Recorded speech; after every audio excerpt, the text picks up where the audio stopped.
हमने अभी पिछली बार मोटर व्हीकल एक्ट के कुछ महत्वपूर्ण प्रावधान के बारे में बात की थी।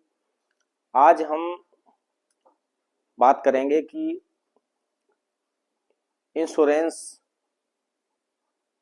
का प्रावधान मोटर व्हीकल एक्ट के किस सेक्शन में है, बीमाकर्ता किन आधारों पे क्लेम प्रकरणों में अपना बचाव कर सकता है और बीमा पॉलिसी कितने प्रकार की होती है।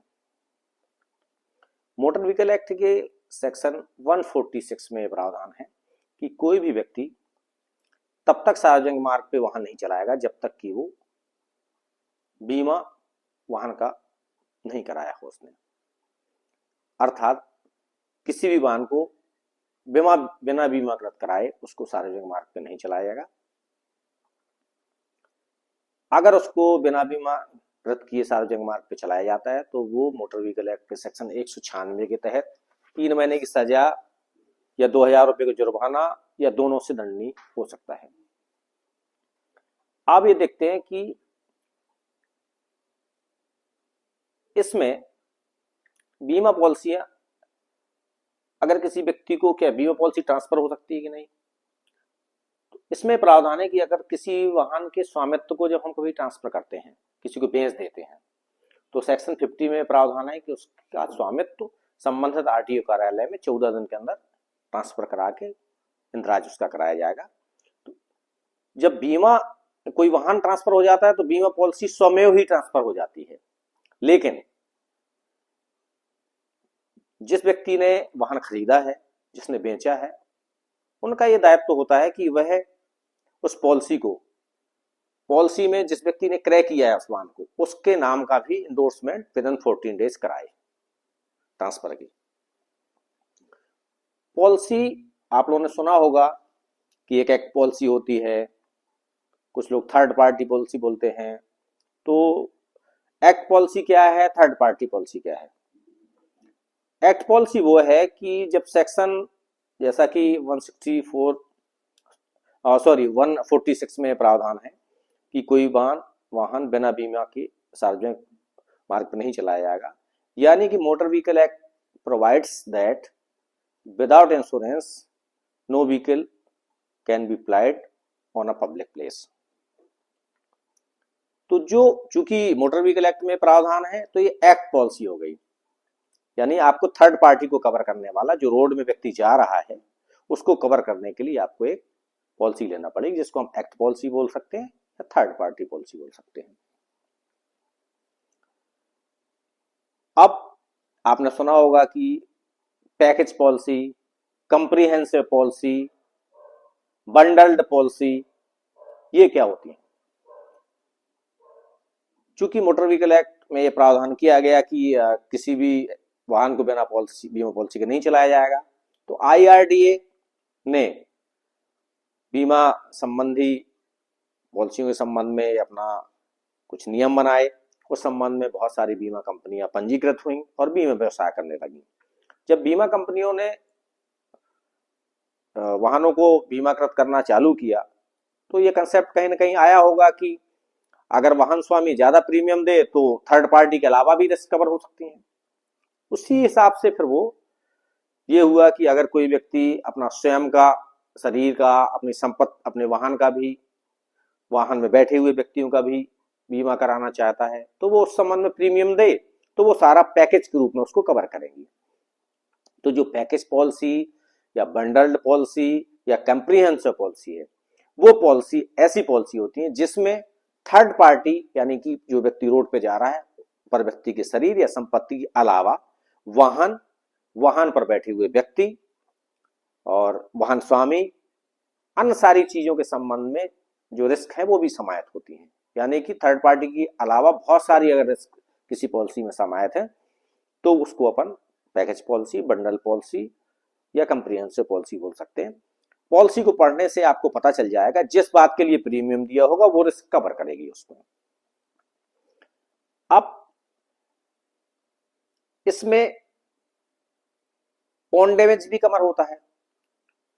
ओडी पॉलिसी, ऑन डैमेज 2 प्रकार का होता है। ऑन डैमेज में एक स्वयं की क्षति का होगा, स्वामी की, और एक उसके वाहन की क्षति भी होगी। तो ओडी दो पार्ट में होता है ऑन डैमेज। ओडी मतलब ऑन डैमेज, स्वयं के शरीर की क्षति और वाहन की क्षति। तो जिस संबंध में ओडी कवर है उस संबंध में ही प्राप्त हो सकता है।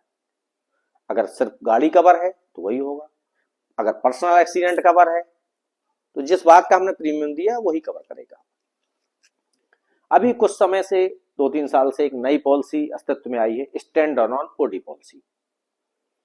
अभी कुछ समय से, ये वर्षों से आप देख रहे हैं कि मोटरसाइकिल का बीमा जो है वो 5 साल के लिए हो रहा है, कार वगैरह का 3 साल के लिए हो रहा है।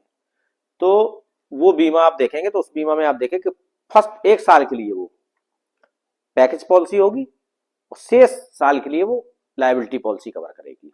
तो मान लीजिए 1 साल के लिए वो पैकेज पॉलिसी हो गई, अगले साल भी हमें उस गाड़ी का अपना पैकेज पॉलिसी कराना है तो हम स्टैंड अलोन ओडी पॉलिसी ले सकते हैं, यानी ओन डैमेज के लिए, अन्य चीजों को कवर करने के लिए ले सकते हैं हम। उसके लिए जरूरी नहीं कि जिस कंपनी से हमने पहला बीमा कराया उसी से हम अगले वर्षों के लिए लें। हम अन्य कंपनी में कहीं अगर हमको प्रीमियम कम लग रहा है तो हम वहां से भी ले सकते हैं package standalone OD policy. तो हम बीमा पॉलिसी को जब देखें तो उस पॉलिसी को देखने से हमको ये समझ में आएगा कि इसमें क्या क्या कवर है। इसलिए पॉलिसी को पढ़ना भी हमको आना चाहिए, किस प्रकार की पॉलिसी है, क्योंकि जब तक हम हमको पढ़ना नहीं आता तो देख नहीं सकते कि क्या क्या कवर है, तो फिर हमको कई बार कंफ्यूजन हो जाते हैं कि हम उसको क्लेम करते हैं और वो चीजें नहीं होती। अब इसमें सेक्शन 150 ये प्रावधान करती है कि अगर कोई क्लेम होता है तो उसमें जो अवार्ड होते हैं उन अवार्ड्स को किस सीमा तक, कहां तक सेटिस्फाई करने की लायबिलिटी बीमा कंपनी क्या क्या डिफेंस ले सकते हैं।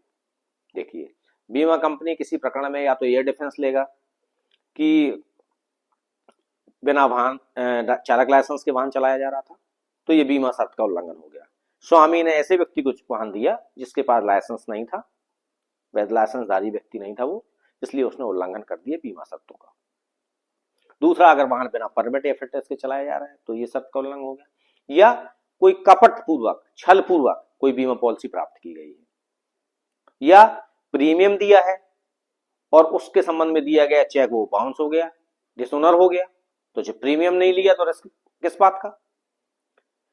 कपट पूर्वक ऐसे पॉलिसी प्राप्त की जा सकती है कि मान लीजिए एक्सीडेंट अभी हो गया और 10 मिनट बाद आपने जाके पॉलिसी करा ली, बताए नहीं, आज ही हुआ, आज ही पॉलिसी करा ली, तो चूंकि आपको पहले बीमा था नहीं और आप रिस्क कवर करना चाहते थे कि आपको बीमा कंपनी को लग जाए, तो कपट पूर्वक प्राप्त की गई पॉलिसी है।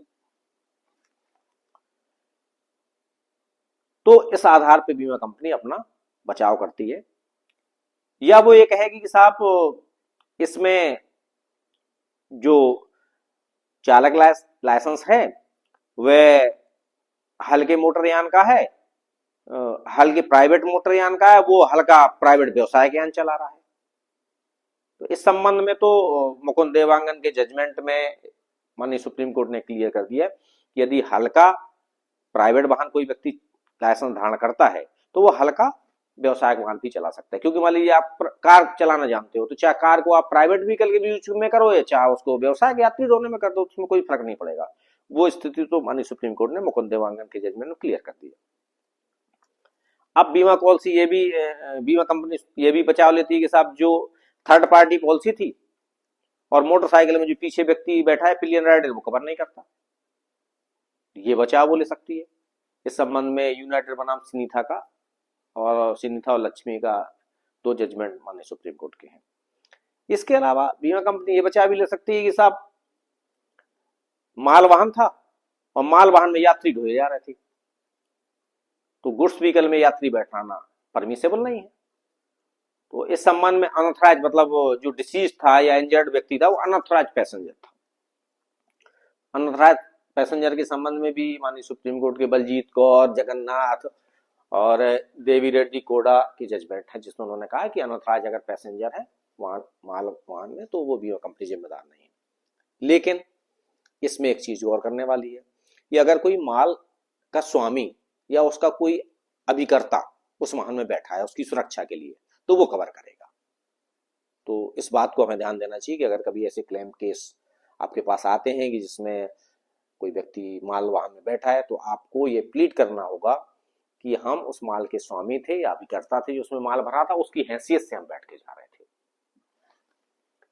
अब यदि मान लीजिए बीमा कंपनी प्रमाणित करने में सफल हो जाती है कि